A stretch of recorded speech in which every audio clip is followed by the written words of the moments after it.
ششتایی در خانه بیرون تو برام دیدنم جانانم یک بوسه ندادی به منی دیوانه این فند و فریبی تو به دل میمانه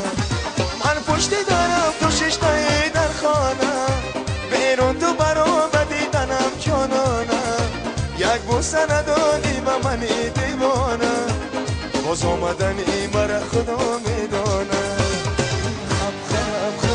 نگار جان آمده بدیدار آمده این دختری تاجی چه زیبا آمده این دلبری تاجی چه زیبا آمده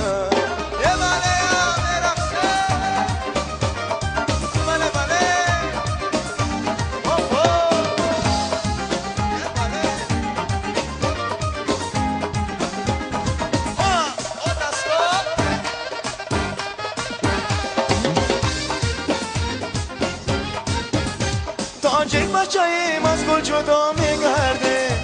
لفتش نبدشت کربلا میگرده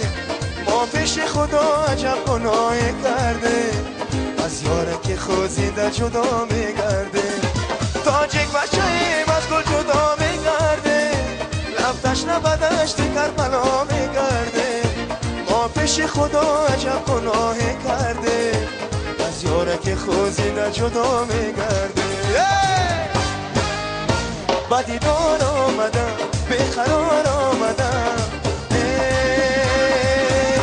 من بچه تاجی با شکار آمدم من بچه تاجی بیقرار آمدم من بچه تاجی با شکار آمدم من بچه تاجی